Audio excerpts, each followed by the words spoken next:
Neste primeiro vídeo vamos falar sobre a fase 2, sobre os mapas que vamos ter que elaborar e o elemento de entrega, mas também sobre algumas questões que são de preparação global e que depois podem ser aplicadas em qualquer fase do trabalho. A primeira questão importante é que possam ir ao enunciado do trabalho e ver quais é que são os elementos necessários para elaborar cada um dos mapas. Neste caso está tudo descrito, depois quando fizermos em vídeos separados cada um destes mapas, vamos ver em mais detalhe os elementos que estão aqui. De qualquer maneira, para além, inicialmente da questão do relatório que aparece aqui, que pode ser em formato A4 ou A3, é como vocês quiserem, e que acima de tudo tem como objetivo que vocês possam analisar os elementos, vejam sempre qual é o objetivo que está descrito para cada um dos mapas, para poderem também enquadrar isso quando fizerem a descrição. Depois, estas escalas que estão aqui, e isto vai se repetir depois em todas elas, basicamente nós temos duas escalas, a escala de enquadramento e a escala local. Aqui diz entre 25.000 e 50.000, mas depois vai depender, quando nós estamos a fazer um mapa, de enquadrar a informação que nós quisermos mostrar. Esta ideia do enquadramento correto da informação é importante e nós vamos depois explorar isto quando realizarmos cada um dos mapas. Agora vamos só ver o tipo de informação que necessitamos e, como veem aqui, depois referem-se quais é que são os ficheiros que são necessários colocar aqui nos mapas. Por exemplo, para fazer este primeiro mapa, que é o do sistema viário, vamos precisar do ficheiro vetorial Shapefile Roads, que está no Moodle. Depois vamos precisar do layer Quinta da Conceição, com o limite da Quinta, e vamos precisar do layer Linha da Costa, que também está no Moodle e que nos vai ajudar a fazer o mapa mais em termos estéticos de enquadramento. Devemos também descarregar o ficheiro CSV, que vai ser importante para nós conseguirmos depois categorizar esta informação. Fazendo aqui agora um paralelo, nós na disciplina de Geografia, no Moodle, vamos ter na área que diz SIGGIS todos os elementos que estão aqui que nós necessitamos. Portanto, para esta segunda fase, nós ainda vamos precisar de algumas coisas que estavam na primeira fase, nomeadamente a linha de costa, que está aqui. Portanto, é algo que nós podemos usar agora. E também o limite da Quinta da Conceição, que está aqui, portanto, que vai ser importante também para nós fazermos os mapas desta segunda fase. Só precisamos destes dois layers da primeira fase. Depois, a partir daqui, este ficheiro Railways, que é o ficheiro vetorial Shapefile, ele está zipado, depois é preciso descompactá-lo ou usá-lo assim diretamente, eu já explico a diferença. As estações de metro podem descarregar, é só para quem quiser fazer um bocadinho mais, mas não é obrigatório nós colocarmos, e o mesmo com o logotipo do metro, também não.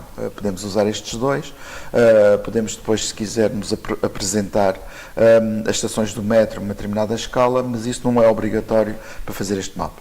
Depois temos o ficheiro Roads, que é o ficheiro vetorial também com as estradas que nós vamos usar, o Metrobus Matosinhos.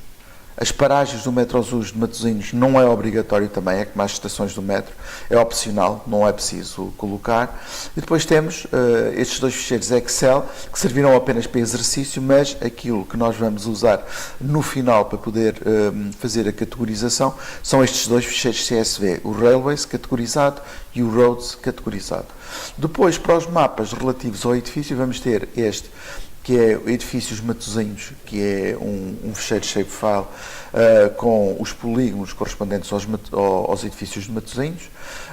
Vamos ter também um CSV com a categorização relativamente às funções do edificado, e vamos ter mais um ficheiro vetorial, que é a Água Polígonos de Matosinhos, ou seja, na primeira fase nós usámos um ficheiro de linhas para representar e dávamos espessura.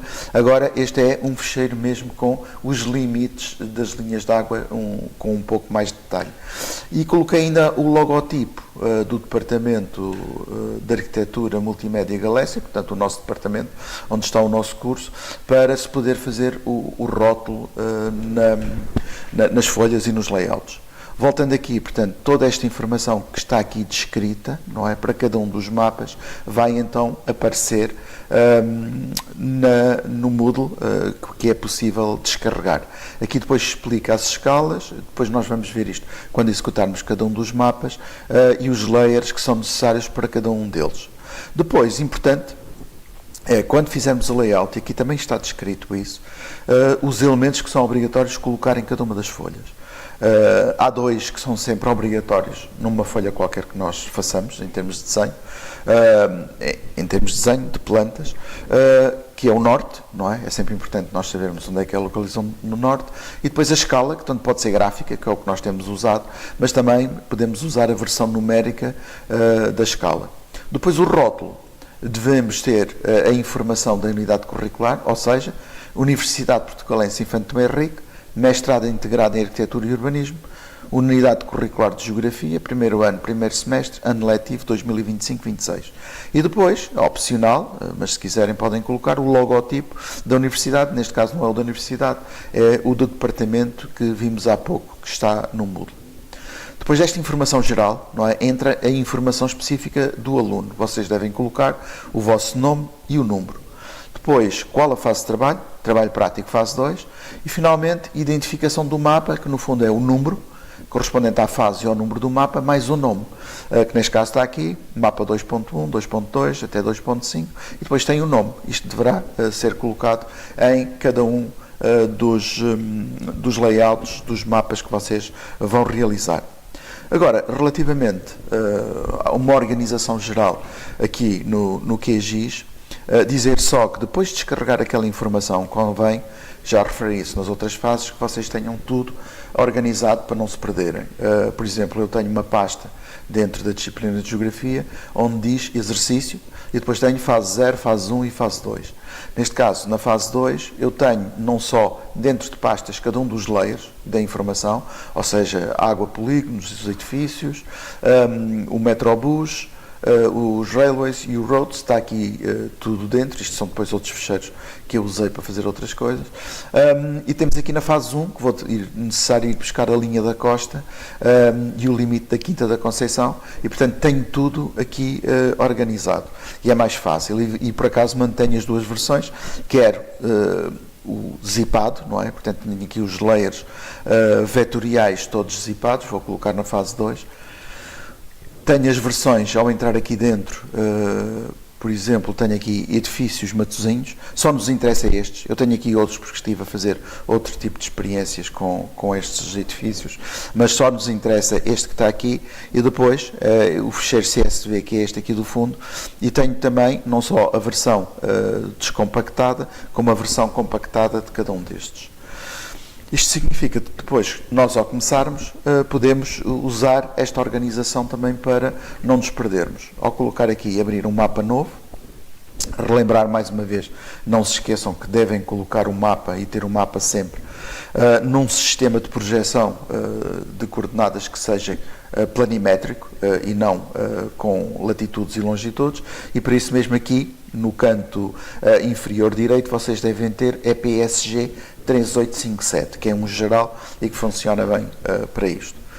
Depois, eu vou repetir depois isto em cada um dos mapas. Começo sempre, como vocês sabem, por colocar um mapa base. Costumo usar o Google Satélite, porque aqui no caso do Porto e da região do Porto tem um detalhe e um nível de detalhe muito bom, não é? E portanto funciona bem e serve para, antes de eu começar qualquer um dos mapas, também saber onde estou e poder colocar a informação no sítio certo.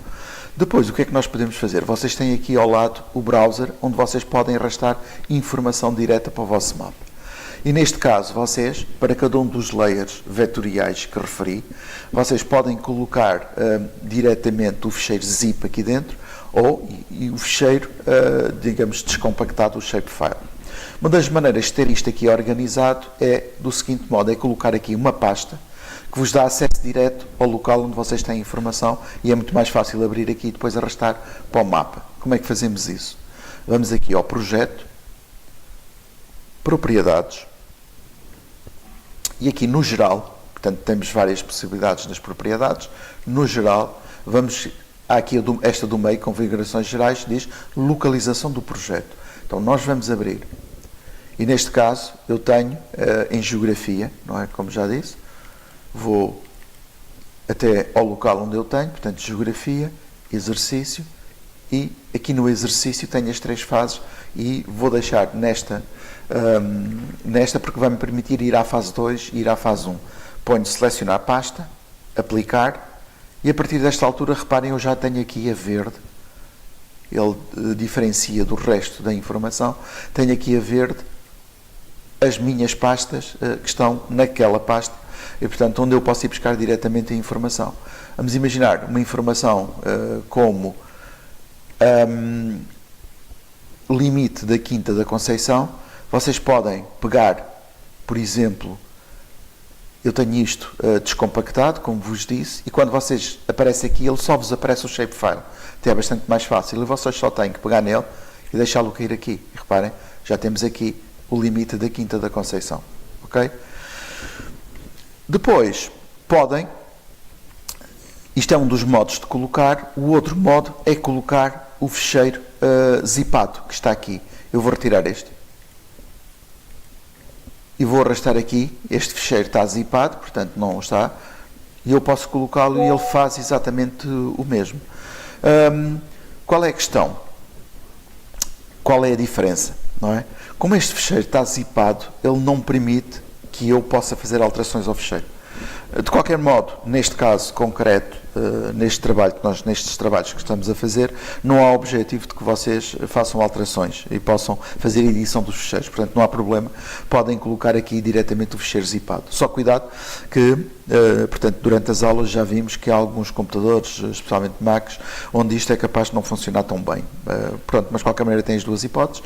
Este, como vocês veem, que eu coloquei aqui, ele não me dá a hipótese, que é, em princípio, apareceria aqui um lápis que me permitiria carregar e eu podia editar a geometria, desenhar aqui ou acrescentar novas geometrias. Vou-vos mostrar a diferença para o outro, não é?